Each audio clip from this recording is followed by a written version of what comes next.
নমস্কার, আমি শুভাঙ্কি। আবারও আরেকটা এপিসোড নিয়ে আমরা চলে এসেছি সমস্যার সমাধান এবং আমার সমস্ত সমস্যার সমাধান করার জন্য যিনি আছেন আমাদের সকলের খুব প্রিয় ফ্রেন্ড ফিলোসফার অ্যান্ড গাইড আমাদের সঙ্গে আছেন জ্যোতিষবিদ অ্যাস্ট্রোলজার জয়দেব শাস্ত্রী মহারাজ। অনেক অনেক স্বাগত আপনাকে স্টুডিওতে। জয় শ্রী ঠাকুর রামকৃষ্ণ, জয় শ্রী ঠাকুর রামকৃষ্ণ, জয় শ্রী ঠাকুর রামকৃষ্ণ। সমস্যার সমাধান অনুষ্ঠানে আপনাদের সবাইকে স্বাগত জানাই। হনুমান কি কখনো মারা যাবেন না? এই প্রসঙ্গে একটি প্রশ্ন এবং প্রশ্ন করছেন রাহুল সেনা। বয়স তার 34 ইয়ার্স এবং আপনাকে প্রশ্ন করেছে এবং তিনি একজন সফটওয়্যার ইঞ্জিনিয়ার এবং আমরা জানতে পেরেছি তিনি বেঙ্গালুরুতে থাকেন এবং বলছেন শাস্ত্রীজি ছোটবেলায় দাদু বলতেন হনুমান এখনো বেঁচে আছেন, তিনি চিরজীবী। কিন্তু আমি বড় হয়ে ভাবি এটা কি সত্যি? একজন দেবতা কি সত্যি এখনো পৃথিবীতে আছেন? এই চিরজীবিতার রহস্যটা কি? জানতে চেয়েছি আপনার কাছে। প্রথমেই একটা কথা বলি রাহুল বাবু, আপনার দাদু একেবারে সত্যি বলেছিলেন, কিন্তু বেঁচে আছেন মানে আপনি যা ভাবছেন তার চেয়ে অনেক গভীর কিছু।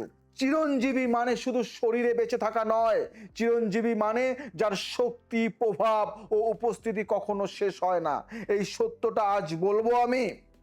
সাত চিরঞ্জীবীর রহস্য। হিন্দু শাস্ত্রে 7জন চিরঞ্জীবী আছেন। প্রতিদিন সকালে এদের নাম স্মরণ করলে আয়ু বাড়ে এবং পাপ নাশ হয়।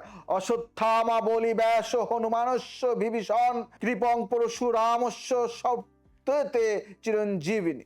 অশ্বত্থামা মহাভারতের যোদ্ধা, বলি মহা প্রতাপশালী দানব রাজ, ব্যাস মহাভারতের রচয়িতা, হনুমান রামের পরম ভক্ত, বিভীষণ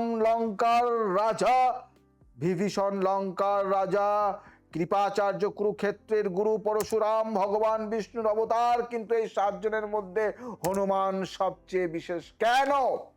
কারণ বাকি 6জন চিরঞ্জীবী হয়েছেন নিজের কর্মের ফলে, কেউ বরে কেউ অভিশাপে, কিন্তু হনুমান চিরঞ্জীবী হয়েছেন ভক্তির বলে। হনুমানের চিরঞ্জীবী হওয়ার গল্প শুনবেন। রাবণের যুদ্ধ শেষে রাম অযোধ্যায় ফিরলেন, সীতা সবাইকে উপহার দিলেন, হনুমানকে দিলেন মুক্তার মালা। হনুমান মালা পেলেন, দাঁতে ভেঙে দেখলেন। সভাসদরা বললেন, এটা কি করছো? মুক্তার মালা নষ্ট করছো। হনুমান বললেন, প্রতিটি মুক্তায় রামের নাম আছে কি না দেখছি। প্রতিটি মুক্তায় রামের নাম আছে কিনা সে দেখছে।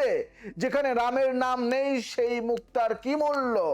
সভাসদরা বললেন, তাহলে তোমার শরীরে রামের নাম নেই, তুমি মূল্যহীন। হনুমান বুক চিরে দেখালেন, সেখানে লেখা রাম, হৃদয়ে রামের নাম। রাম বললেন, হনুমান তুমি যতদিন পৃথিবীতে রাম নাম আছে ততদিন থাকবে। রাম নাম যতদিন মানুষের মুখে, তুমি ততদিন জীবিত। রাহুল বাবু, এই কথাটা বুঝুন।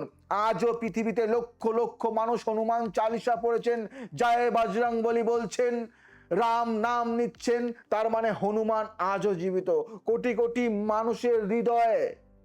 একটা অজানা রহস্য শুনবেন, হনুমান কি এখনো পৃথিবীতে আছেন? এটাই তো আপনার কোশ্চেন।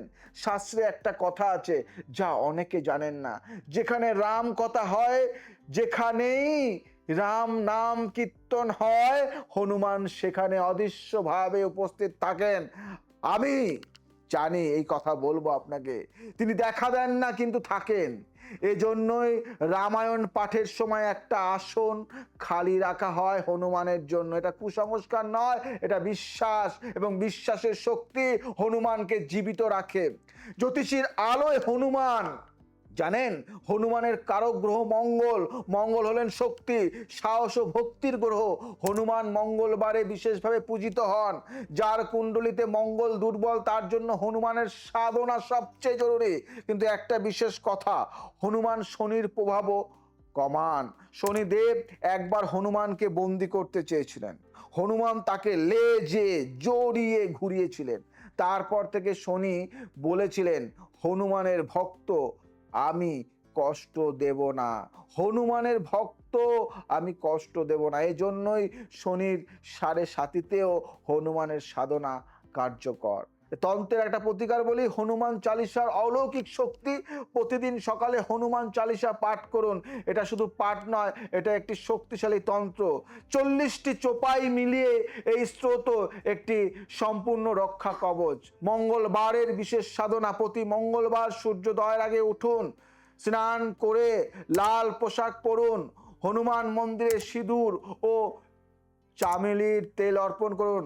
ওং হং হনুমাতে রুদ্রাত্মকায় হং ফাট 100 বার, 108 বার জপ করুন। শনির সাড়ে সাতিতে বিশেষ প্রতিকার, শনির সাড়ে সাতিতে প্রতি শনিবার হনুমান মন্দিরে যান, হনুমান চালিসা 7 বার পাঠ করুন, শনির প্রভাব কমবে। হনুমান চিরঞ্জীবী, কারণ ভক্তি চিরন্তন। যতদিন একটি মানুষ জয় হনুমান বলবে, হনুমান বেঁচে থাকবেন। এবং এই পৃথিবীতে যতদিন কষ্ট আছে, যতদিন অন্যায় আছে, মানুষ হনুমানকে ডাকবে। তার মানে হনুমান কখনো শেষ হবে না, কারণ ভক্তের হৃদয় হনুমানের বাসস্থান। বুঝলে? বুঝতে হবে, কথা বুঝতে পারলে উত্তরও মিলে যাবে, তাই তো নাকি? একদমই তাই। যাব পরের প্রশ্নে। সরস্বতীর হাতে বীণা কেন? তিনি কি সুর ছাড়া জ্ঞান দেন না? এটা একটা প্রশ্ন করেছেন। এবং শ্রীমতী পূজা চ্যাটার্জি, তার বয়স 22 বছর, তিনি একজন সঙ্গীত শিক্ষার্থী এবং তার বাড়ি আর কি বিষ্ণুপুরে, তিনি জানিয়েছেন এবং বলছেন, শাস্ত্রীজি মা সরস্বতীর জ্ঞানের দেবী, কিন্তু তার হাতে বীণা কেন? জ্ঞান কি সঙ্গীত ছাড়া আসে না? বই ছাড়া বীণা কেন? এই সংযোগটি আমি কখনো বুঝতে পারিনি। প্রথমেই একটা কথা বলি পূজা দেবী, আপনি সঙ্গীত শিক্ষার্থী, এই প্রশ্নটা করার সবচেয়ে যোগ্য মানুষ আপনি। কিন্তু উত্তরটা শুনে আপনি অবাক হবেন। বীণা শুধু একটা বাদ্যযন্ত্র নয়, বীণা হলো সমগ্র মহাবিশ্বের প্রতীক। বীণার 7টি তার, 7টি রহস্য। বীণায় 7টি তার, সা রে গা মা পা ধা নি, এই 7 স্বর। কিন্তু এই 7টি তারের গভীর অর্থ, প্রথম তার সা, পৃথিবীর স্বর, সবকিছুর ভিত্তি, মাটির সাথে সম্পর্কিত। দ্বিতীয় তার রে, জলের স্বর, প্রবহমান পরিবর্তনশীল। তৃতীয় তার গ, অগ্নির স্বর, তেজ ও শক্তির প্রতীক। চতুর্থ তার ম, বায়ুর স্বর, সর্বত্র বিরাজমান। পঞ্চম তার প, আকাশের স্বর, অসীম ও শূন্যের প্রতীক। ষষ্ঠ তার ধ, মনের স্বর, অনুভূতি ও চেতনার প্রতীক। সপ্তম তার নি, আত্মার স্বর, সর্বোচ্চ চেতনার প্রতীক। 5 মহাভূত আর মন ও আত্মা, এই 7টি মিলিয়েই সৃষ্টি। বুঝলে? সবকিছু ছেলেখেলা নয়। মা সরস্বতীর বীণা মানে তিনি সমগ্র সৃষ্টিকে তার হাতে ধরে আছেন। জ্ঞান ও সঙ্গীতের সম্পর্ক আধুনিক বিজ্ঞানের আলোয় পূজা দেবী, এখন আধুনিক বিজ্ঞান বলছে সঙ্গীত শিশুর মস্তিষ্ক বিকাশে সাহায্য করে। সঙ্গীত শুনলে মস্তিষ্কের ডোপামিন নিঃসৃত হয়, যা শেখার গতি বাড়ায়। সঙ্গীত চর্চা করলে গণিত ও ভাষার দক্ষতা বাড়ে। 1000 বছর আগে আমাদের ঋষিরা এটা জানতেন, তাই বেদ শুধু লেখা নয়, গাওয়া হয়। ঋগ্বেদ, সামবেদ, এগুলি সুরে সুরে, জ্ঞান সুরে সুরে আসে। এটাই সরস্বতীর বীণার বার্তা। বুঝলেন? একটা কাহিনী বলবো। সরস্বতীর জন্মের অজানা গল্প জানেন? একটা গল্প আছে যা অনেকে জানেন না। ব্রহ্মা সৃষ্টি করলেন, কিন্তু সৃষ্টি শুধু রূপ পেল, প্রাণ পেল না। ব্রহ্মা ভাবলেন, প্রাণ কোথায়, প্রাণ কোথায়? তখন তার মুখ থেকে বেরিয়ে এলেন সরস্বতী। ব্রহ্মা বললেন, তুমি এসেছ, এখন সৃষ্টিতে প্রাণ দাও। সরস্বতী বীণায় সুর তুললেন, সেই সুরে সৃষ্টির প্রতিটি প্রাণী জেগে উঠল। পাথর থাকলো, কিন্তু তার মধ্যে ধ্বনি তৈরি হলো। জল থাকলো, কিন্তু তার মধ্যে প্রবাহ তৈরি হলো। বায়ু থাকলো, কিন্তু তার মধ্যে শব্দ তৈরি হলো। এবং মানুষ পেল কথা বলার ক্ষমতা। মানুষের প্রথম কথাই ছিল একটি সুর। পূজা দেবী, আপনি যখন বীণা বাজান, আপনি সেই অধীম সুরকে স্পর্শ করেন, যে সুরে সৃষ্টি জেগেছিল। সরস্বতীর 4টি হাত, 4টি রহস্য। সরস্বতীর 4টি হাত, জানেন এই রহস্যটি? প্রথম হাতে বীণা, সঙ্গীত অর্থাৎ সৃজনশীলতা। দ্বিতীয় হাতে বেদ, জ্ঞান অর্থাৎ শাস্ত্র। শাস্ত্র, তৃতীয় হাতে অক্ষমালা জপ অর্থাৎ ধ্যান, চতুর্থ হাতে কমণ্ডল পবিত্রতা অর্থাৎ শুদ্ধাচার, সঙ্গীত ছাড়া জ্ঞান অসম্পূর্ণ, জ্ঞান ছাড়া জপ অসম্পূর্ণ, জপ ছাড়া পবিত্রতা অসম্পূর্ণ, এই চারটি মিলিয়ে পূর্ণ বিদ্যা। আমি যদি জ্যোতিষের আলোয় সরস্বতীর কথা বলি, সরস্বতীর কারক গ্রহ বুধ, বুধ হলেন বুদ্ধি, যোগাযোগ ও শিল্পের গ্রহ। যার কুণ্ডলিতে বুধ শক্তিশালী সে স্বাভাবিকভাবেই বিদ্যায়, সঙ্গীতে ও বাক শক্তিতে এগিয়ে যায়। বুধের সাথে বৃহস্পতির সম্পর্ক শুভ হলে এই মানুষ জ্ঞানে ও কলায় অসাধারণ হয়।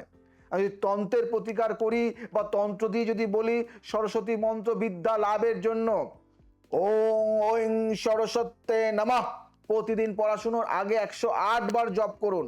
মনোযোগ বাড়বে এবং স্মৃতিশক্তি উন্নত হবে। বিনা পানির বিশেষ পূজা করুন। প্রতি বসন্ত পঞ্চমীতে মা সরস্বতীর পূজায় সাদা ফুল, সাদা মিষ্টি ও বই অর্পণ করুন। বাদ্যযন্ত্র পূজায় রাখুন। বুধবারের বিদ্যা সাধনা, প্রতি বুধবার পড়াশোনার নতুন বিষয় শুরু করুন। বুধবার সরস্বতীর বিশেষ দিন। জ্ঞান ও সঙ্গীত একই মায়ের দুটো সন্তান। যে শুধু বই পড়ে তার জ্ঞান তথ্য, যে সুরও জানে তার জ্ঞান প্রজ্ঞা। মা সরস্বতী বিনা হাতে বলছেন শুধু মাথায় নয় হৃদয়েও জ্ঞান নাও, কারণ হৃদয়ের জ্ঞানই চিরকাল থাকে। যদি তুমি তোমার উত্তরটা পেয়ে থাকো তাহলে কিন্তু অবশ্যই এটা শেয়ার করো, লাইক করো, কমেন্টস করো, আর যদি ভালো লাগে তাহলে বন্ধুদের মধ্যে কিন্তু ছড়িয়ে দিও। যাব পরের প্রশ্নে, কালী মায়ের জিভ বের করা কেন? এবং শ্রী দীপঙ্কর বসু প্রশ্ন করেছেন, তার বয়স 46 ইয়ার্স এবং তিনি একজন অধ্যাপক এবং তিনি কলকাতায় থাকেন এবং লিখছেন, খুব ভালো লিখেছেন এবং খুব সুন্দরভাবে প্রশ্নটি করেছেন এবং আমার দীর্ঘদিনের দর্শক। শাস্ত্রীজি, মা কালীর ছবিতে সবসময় জিভ বের করা থাকে কেন? আমি শুনেছি এটা লজ্জার প্রতীক, শিবের বুকে পা পড়েছিল বলে, কিন্তু একজন শক্তিশালী দেবী কি সত্যি লজ্জা পাবেন? এর আসল অর্থ কি জানতে চেয়েছে আপনার কাছ থেকে। প্রথমেই একটা কথা বলি দীপঙ্কর বাবু, আপনি অধ্যাপক এবং আপনি একটা প্রশ্ন করেছেন যেটা আমার কাছে সবচেয়ে গভীর প্রশ্নগুলির একটি। মা কালী কি সত্যি লজ্জা পেয়েছিলেন? আমি সরাসরি বলছি না, না। লজ্জা পাওয়াটা সহজ ব্যাখ্যা, আসল ব্যাখ্যা অনেক গভীর। সেই মুহূর্তের গল্প নতুন দৃষ্টিতে আমি বলবো। যুদ্ধে মা কালী অসুর সংহার করেছিলেন। একের পর এক অসুর মারা যাচ্ছে, কিন্তু রক্ত মাটিতে পড়লে নতুন অসুর জন্মাচ্ছে। মা কালী তখন সেই রক্ত পান করতে লাগলেন, কিন্তু যুদ্ধের উত্তেজনায় তার ক্রোধ থামছে না। দেবতারা ভয় পেলেন মা কালীর ক্রোধে সমগ্র সৃষ্টি ধ্বংস হয়ে যাবে। মহাদেব এগিয়ে এলেন, শুয়ে পড়লেন মায়ের পথে। মা কালী পা রাখলেন এবং থামলেন। এখন প্রশ্ন, তিনি থামলেন কেন? তাই তো নাকি এই প্রশ্নটা করছেন, থামলেন কেন? আসল রহস্য 5টি ব্যাখ্যা দেব আমি। প্রথম ব্যাখ্যা, শক্তি ও চেতনার মিলন। তন্ত্রশাস্ত্রে একটি মৌলিক সত্য আছে, শক্তি ছাড়া শিব সব, শিব ছাড়া শক্তি অন্ধ। মা কালী হলেন শক্তি, মহাদেব হলেন চেতনা। যখন শক্তি চেতনাকে স্পর্শ করে তখন শক্তি সচেতন হয়। মা কালী শিবের বুকে পা রাখলেন মানে শক্তি চেতনাকে স্পর্শ করলো, সেই স্পর্শেই মায়ের ক্রোধ থামলো। দ্বিতীয় যদি ব্যাখ্যা দিই, জীব বের করার মানে লজ্জা নয়, সংযম। ভালো করে বুঝবে, সংযম মানে কি? তন্ত্রশাস্ত্রে জীব বের করা একটি বিশেষ ভঙ্গি। এই ভঙ্গির নাম খেচুরি মুদ্রা। খেচুরি মুদ্রা, খিচুড়ি নয়, খেচুরি মুদ্রা। এই মুদ্রায় জীবকে উপরের দিকে ঘোরানো হয়, যা যোগ শাস্ত্রে অমৃত পানের প্রতীক। মা কালীর জীব বের করার মানে তিনি তার শক্তিকে সংযত করলেন। তৃতীয় ব্যাখ্যা, রক্ত পানের পরবর্তী অবস্থা। অসুরের রক্ত পান করার পরে মায়ের জিভে রক্ত লেগে আছে, সেটাই দেখানো হয়েছে। এটা ভয়ের প্রতীক। দেখবে লাল তাকে জিভ, টকটকে লাল, কিন্তু সৃষ্টি রক্ষার ভয়। চতুর্থ ব্যাখ্যা, কালের প্রতীক। মা কালী হলেন কালের দেবী, সময়ের দেবী। জীব বের করা মানে কাল সব গ্রাস করে। মহাকাল শিবের উপরে, মহাকাল শিবের উপরে কালী, অর্থাৎ মহাকাল শিবের উপরের কালী, অর্থাৎ সময়ের উপরে কালের শক্তি। পঞ্চম ব্যাখ্যা যদি যাই, রাম ও কৃষ্ণের ব্যাখ্যা, শ্রী রামকৃষ্ণ পরমহংস বলেছিলেন সবচেয়ে সুন্দর কথা, মা কালী জীব বের করে বলেছেন আমি সব দিচ্ছি, আমি সব দিচ্ছি, রাখলাম না কিছু, সব দান করে দিচ্ছি। জীব বের করা মানে সম্পূর্ণ আত্মনিবেদন, আত্মনিবেদন। দীপঙ্কর বাবু, পাঁচটি ব্যাখ্যার কোনোটাতেই লজ্জা নেই, আছে শক্তি, সংযম, কাল এবং দান। মা কালীর রূপের বৈজ্ঞানিক ব্যাখ্যা চাইছেন আপনি, বলবো আপনাকে। মা কালীর রূপ দেখুন, কালো রং, কালো সব রং শোষণ করে। মা কালী সমস্ত নেতিবাচক শক্তিকে শোষণ করেন। নরমুণ্ডের মালা, মুন্ড মানে অহংকার, মা কালী অহংকার ধ্বংস করেন। খোলা চুল মুক্তির প্রতীক, বন্ধনহীন, চারটি হাত, কি খড়গ, মাথা, বরদা মুদ্রা, অভয় মুদ্রা। খড়গ মানে কি অজ্ঞান কাটেন, মাথা মানে কি অহংকার সরান, বরদা মানে কি বর দেন, অভয় মানে কি ভয় দূর করেন। এই চারটি একসাথে মা কালীর সম্পূর্ণ পরিচয়। জ্যোতিষের আলোয় যদি আমি মা কালীর কথা বলি, মা কালীর কারক গ্রহ শনি ও রাহু। শনি হলেন কাল ও ন্যায় বিচারের গ্রহ, রাহু হলেন অন্ধকার ও রহস্যের গ্রহ। যার কুণ্ডলিতে শনি ও রাহু একসাথে কষ্ট দিচ্ছেন, তার জন্য মা কালীর সাধনা সবচেয়ে কার্যকর। মা কালী শনি ও রাহুকে নিয়ন্ত্রণ করেন। তন্ত্রের যদি আমি প্রতিকার বলি, কালী মায়ের মহামন্ত্র বলি, ওং ক্রিং কালিকায় নমঃ। অমাবস্যার রাতে এই মন্ত্র 108 বার জপ করুন, অশুভ শক্তি দূর হয়। শনি ও রাহুর প্রভাবে মা কালীর সাধনা কথা বলবো, প্রতি অমাবস্যায় মা কালীর মন্দিরে লাল কি হিবিস্কাস ফুল অর্পণ করুন, কালো তিলের দীপ জ্বালান, শনি ও রাহুর কষ্ট কমবে। ভয় দূর করার তন্ত্র বলি, যখন ভয় পাবেন মনে মনে বলুন জয় মা কালী, মা কালী অভয় মুদ্রা স্মরণ করুন, ভয় কেটে যাবে। মা কালীর জীব বের করা লজ্জার চিহ্ন নয়, এটা মহাশক্তির সংযমের চিহ্ন। যিনি সমগ্র সৃষ্টি ধ্বংস করতে পারতেন, তিনি থামলেন, কারণ ভক্তের প্রতি ভালোবাসা ক্রোধের চেয়ে বড়। মা কালী বলছেন আমার শক্তির ভয় নেই, আমার ভালোবাসায় ভয় পাও। আশা করি বুঝতে পারলেন। ছোট্ট সময় ব্যাখ্যা দিলাম, যদি মনে হয় আরো জানবেন, আরো তথ্য আছে আপনাকে আমি দিয়ে দেব। যদি ভালো লাগে এটা কিন্তু শেয়ার করবেন, অবশ্যই শেয়ার করবেন। যাব পরের প্রশ্নে, বিষ্ণু কেন শেষনাগের উপর শুয়ে আছেন? এবং আমাদের যিনি প্রশ্ন করেছেন বিশ্বনাথ ত্রিপাঠী, এবং ছদ্মনাম দিয়েছেন, এবং তার বয়স 60 বছর, এবং তিনি একজন অবসরপ্রাপ্ত অধ্যক্ষ, এবং বলছেন তিনি প্রয়াগরাজে থাকেন, এবং তিনি খুব সুন্দর করে প্রশ্ন করেছেন, শাস্ত্রীজি ভগবান বিষ্ণু ক্ষীরসাগরে শেষ নাগের উপরে শুয়ে আছেন, এই ছবিটা সবাই দেখেছে, কিন্তু কেউ ব্যাখ্যা করেনি কেন সাপের উপরে, কেন জলের মধ্যে নয়। এই ছবির পেছনে কি গভীর সত্য লুকিয়ে আছে, এবং কেন জলের মধ্যে আছে সেটাও প্রশ্ন প্রথমে করছে। একটা কথা বলি, বিশ্বনাথ বাবু আপনি অধ্যক্ষ ছিলেন, আপনি জ্ঞানের মানুষ, তাই এই প্রশ্নের সবচেয়ে গভীর উত্তর আপনার জন্যই। বিষ্ণুর এই ছবিকে বলে অনন্ত শয়ন। অনন্ত মানে যার শেষ নেই, শয়ন মানে বিশ্রাম, অর্থাৎ যে বিশ্রাম কখনো শেষ হয় না, তার ছবি। কিন্তু এই ছবি শুধু বিশ্রামের নয়, এটা একটা মহাজাগতিক সত্যের প্রতীক। প্রতিটি প্রতীকের গভীর অর্থ হলো ক্ষীরসাগর কি, এটা জানতে হবে আপনাকে, তাই তো? ক্ষীর মানে দুধ, ক্ষীরসাগর মানে দুধের সমুদ্র, কিন্তু দুধের সমুদ্র বাস্তবে নেই, তাহলে এটা কিসের প্রতীক এটাও জানতে হবে। বৈদিক দর্শনে ক্ষীরসাগর হলো চেতনার সমুদ্র, শুদ্ধ সাধা অবিচল চেতনা। বিষ্ণু সেই চেতনার সমুদ্রে বিশ্রাম নিচ্ছেন, মানে পরমাত্মা বিশুদ্ধ চেতনার মধ্যে বিরাজ করেন। শেষনাগ মানে কেন সাপের উপরে? শেষনাগ হলেন অনন্ত, যার শেষ নেই। সাপ বৃত্তাকারে কুণ্ডলী পাকায়, বৃত্তের শেষ নেই, শুরুও নেই, তাই তো নাকি? বৃত্তের শেষ শুরু কিছুই নেই। এই বৃত্তই সময়ের প্রতীক, অনন্ত কালের প্রতীক। বিষ্ণু শেষনাগের উপর মানে পরমাত্মা সময়ের উপরে, তিনি কালের বাইরে। সাপের 7 মাথা কি?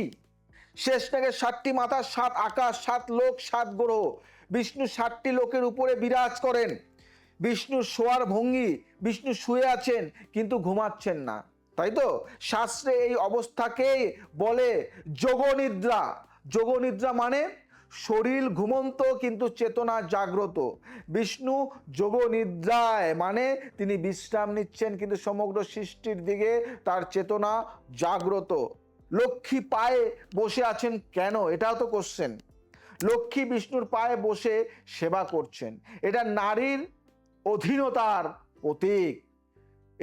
এটা প্রতীক শক্তি সর্বদা চেতনার কাছে থাকে, সম্পদ সর্বদা পরমাত্মার কাছে থাকে। নাভি থেকে পদ্ম ব্রহ্মার আসন, বিষ্ণুর নাভি থেকে একটি পদ্ম বের হয়েছে, সেই পদ্মে ব্রহ্মা বসে আছেন। নাভি হলো সৃষ্টির কেন্দ্র, বিষ্ণু থেকে ব্রহ্মা মানে পরমাত্মা থেকে সৃষ্টিকর্তা, সৃষ্টি পরমাত্মার মধ্যে থেকেই উৎপন্ন, তাই না? দেখবে মায়ের নাভির সন্তানের কানেকশন থাকে, তাই না? বৈজ্ঞানিক সংযোগ, আধুনিক কোয়ান্টাম পদার্থ বিজ্ঞান বলছে সমগ্র মহাবিশ্ব একটি অদৃশ্য শক্তির সমুদ্রে ভাসছে। বিজ্ঞানীরা এই শক্তিকে বলেন কোয়ান্টাম ভ্যাকুয়াম বা 0 পয়েন্ট এনার্জি। 1000 বছর আগে আমাদের ঋষিরা এই একই সত্য বলেছিলেন। ক্ষীর সাগরে বিষ্ণু। বিশ্বনাথ বাবু, এটা কুসংস্কার নয়, এটা প্রাচীন পদার্থ বিজ্ঞান। জ্যোতিষের আলোয় যদি আমি বিচার করি, বিষ্ণুর কারক গ্রহ বৃহস্পতি। বৃহস্পতি হলেন জ্ঞান, ধর্ম ও পালনের গ্রহ। বিষ্ণু পালন কর্তা, বৃহস্পতি পালনের গ্রহ। যার কুণ্ডলিতে বৃহস্পতি শক্তিশালী সে বিষ্ণুর কৃপাপ্রাপ্ত। তন্ত্র প্রতিকারে যদি আমি যাই, বিষ্ণু সহস্র নাম, প্রতি একাদশীতে বিষ্ণু সহস্র নাম পাঠ করুন। এটা হলো বিষ্ণুর 1000টি নামের স্রোত। এই পাঠ জীবনের সমস্ত সংকট দূর করে। অনন্ত শয়ন ধ্যান, রাতে ঘুমানোর আগে বিষ্ণুর অনন্ত শয়ন রূপ মনে করুন। মনে মনে বলুন, প্রভু আপনি চেতনার সাগরে বিশ্রাম নিচ্ছেন, আমাকেও সেই শান্তি দিন। ঘুম গভীর হবে, শান্তি পাবেন। বৃহস্পতির শক্তি বৃদ্ধি। প্রতি বৃহস্পতিবার হলুদ বস্ত্র পরুন, তুলসী পাতা দিয়ে বিষ্ণু পূজা করুন। ওং নমো নারায়ণা, কি ওং নমো নারায়ণায় 108 বার জপ করুন। বিষ্ণু ক্ষীর সাগরে শুয়ে আছেন, এটা ঘুমের ছবি নয়, এটা জাগরণের ছবি। যিনি সমগ্র সৃষ্টির মধ্যে থেকেও সৃষ্টির বাইরে, যিনি সময়ের মধ্যে থেকেও সময়াতীত, তার বিশ্রাম ছবি এটা। আপনি যখন ধ্যানে বসেন, আপনিও সেই বিষ্ণুর মতো অনন্তে বিশ্রাম নিন, দেখবেন শান্তি শান্তি শান্তি। যাব পরের প্রশ্নে। রাম কি সত্যি ঈশ্বর নাকি শুধু একজন মহান মানুষ? শ্রীমতী সুচিত্রা দেবী প্রশ্ন করেছেন। তার বয়স 65 ইয়ার্স এবং তিনি একজন অবসরপ্রাপ্ত শিক্ষিকা এবং তার বাড়ি অযোধ্যাতে, যেটা আমরা জানতে পেরেছি প্রশ্নে।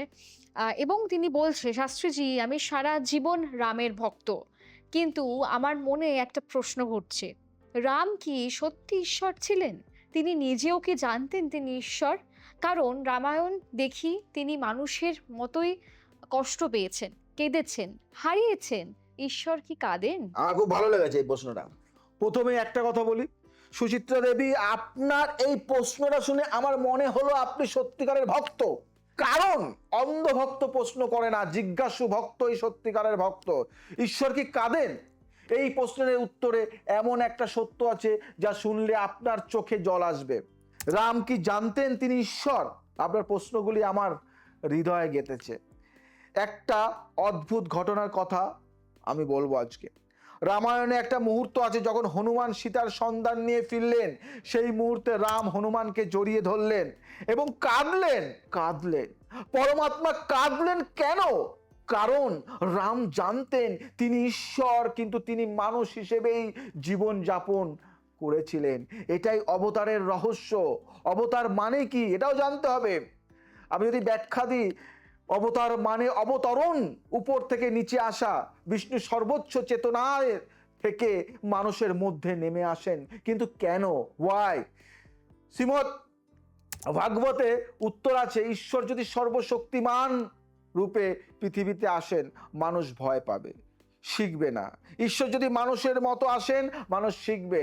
রাম এই জন্যই কেঁদেছেন, এই জন্যই কষ্ট পেয়েছেন, যাতে মানুষ দেখে কষ্ট কিভাবে ধর্মের পথে থাকা যায়। রামের জীবনের সবচেয়ে মর্মান্তিক মুহূর্ত, রামের জীবনের সবচেয়ে কষ্টের মুহূর্ত কোনটা জানেন? রাবণ বধ নয়, বনবাস নয়, সীতার অপহরণ নয়। সবচেয়ে কষ্টের মুহূর্ত ছিল সীতার দ্বিতীয় বনবাস। যুদ্ধ জিতেছেন, রাজ্য পেয়েছেন, সীতা ফিরেছেন, সব ঠিক, কিন্তু একজন প্রজা কথা বলল, রাজা সীতাকে ফিরিয়ে এনেছে, কিন্তু সীতা কি পবিত্র? রাম সেই কথায় সীতাকে বনে পাঠালেন কেন? কারণ রাম রাজ ধর্ম পালন করেছিলেন, প্রজার কথাকে রাজার ব্যক্তিগত সুখের চেয়ে বড় মনে করেছিলেন। সেই রাত রাম একা ছিলেন, শাস্ত্রে লেখা নেই, কিন্তু কল্পনা করুন রাম সেই রাতে কাঁদেননি। রাম সেই রাতে কাঁদেননি, হয়তো কেঁদেছিলেন, কিন্তু তিনি রাজ ধর্ম থেকে সরেননি। এটাই রামের মহত্ব। সুচিত্রা দেবী, রাম ঈশ্বর হয়েও কাঁদেন, কারণ কান্না দুর্বলতার চিহ্ন নয়, ভালোবাসার চিহ্ন। যে ভালোবাসে না সে কাঁদে না। ঈশ্বর ভালোবাসেন তাই কাঁদেন। রামের মধ্যে ঈশ্বর কোথায়? রামের মধ্যে ঈশ্বর কোথায়? রামায়ণ বলে রাম জানতেন তিনি মানুষ, কিন্তু কে জানতেন রাম ঈশ্বর? হনুমান। হনুমান রামের মধ্যে ঈশ্বর দেখতেন, তাই তিনি নিজের বুক চিরে দেখিয়েছিলেন, রাম সীতা আপনার হৃদয়ে রামকে রাখুন, আপনিও হনুমানের মতো রামের মধ্যে ঈশ্বর দেখবেন। জ্যোতিষের আলোয় যদি আমি বিচার করি, জ্যোতিষের আলোয় রাম, রামের কারক গ্রহ সূর্য, রাম সূর্য বংশের রাজা, সূর্যই তার পূর্বপুরুষ। সূর্য হলেন আত্মার গ্রহ, সত্যের গ্রহ, রাজ ধর্মের গ্রহ। যার কুণ্ডলিতে সূর্য মানে রবি শক্তিশালী, সে রামের মতো সত্য ধর্মের পথে চলে। আর যদি তন্ত্রের কথা বলি, তন্ত্রে যদি প্রতিকারেও যায়, রাম নাম সর্বোচ্চ মন্ত্র। রাম নাম, শ্রীরাম জয় রাম, জয় জয় রাম, শ্রীরাম জয় রাম, জয় জয় রাম। এই মন্ত্র প্রতিদিন 108 বার জপ করুন। রাম নাম হলো সব মন্ত্রের সার। তুলসীদাস বলেছিলেন রাম নাম মানুষ চিন্তামণি, রামের নামই চিন্তামণি, ইচ্ছা পূরণের মণি। রাম রক্ষাস্ত্রোত, প্রতিদিন সকালে রাম রক্ষাস্ত্রোত পাঠ করুন। এটা সম্পূর্ণ শরীর ও মনের রক্ষা কবচ। রবিবারের সূর্য পূজা, প্রতি রবিবার সূর্যকে জল দিয়ে রাম নাম জপ করুন। সূর্য শক্তিশালী হলে জীবনে সত্য ন্যায়ের পথ উজ্জ্বল হয়। রাম কাঁদেন কারণ ঈশ্বর ভালোবাসেন।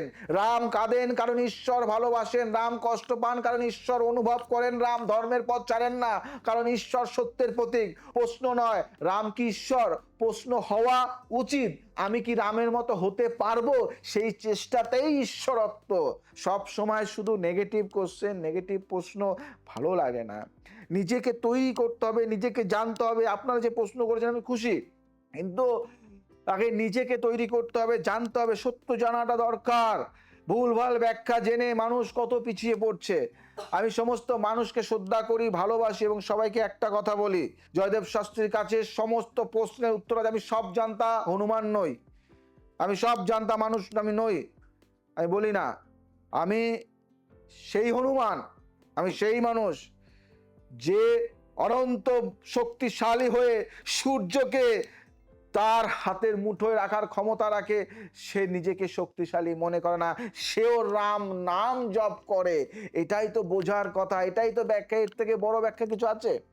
যে হনুমান সর্বশক্তিমান, যে হনুমান চিরঞ্জীবী, যে হনুমান সব থেকে শক্তিশালী, যার শক্তি বিচার করা যায় না, সীমা নেই, সেই হনুমানকে যদি রামের নাম সব সময় মুখে জপ করে, তার মানে বুঝতে হবে রাম কি মার্গের মানুষ না ভগবান।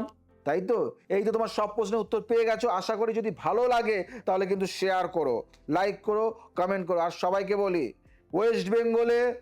ওয়েস্ট বেঙ্গলে একটা ভালো জায়গায় সুন্দর একটা মন্দির হতে চলেছে। যে ছেলেটি 51 কালী বাড়ি তৈরি করেছে, সেই ছেলেটি হনুমান কালী মন্দির তৈরি করতে চলেছে। তাই দেরি নয়, হাত চাই তোমাদের হাত চাই। হনুমান কালী মন্দির, হনুমান কালী 51 ফুট হনুমান কালী মন্দির তৈরি করতে চলেছে জয়দেব শাস্ত্রী। 51 ফুট হনুমান কালী মন্দির, 51 ফুট 51 কালী মন্দির তোমাদের সবাইকে দিয়েছে জয়দেব শাস্ত্রী। এবার 51 ফুট হনুমান কালী মন্দির হতে চলেছে। তাই তোমাদের সহযোগিতা একান্তই কাম্য। পাশে থাকো হিন্দু ভাই, পাশে থেকো। সবাইকে বলি কঠোর হিন্দু, পাশে থেকো। জয় শ্রী ঠাকুর রামকৃষ্ণ।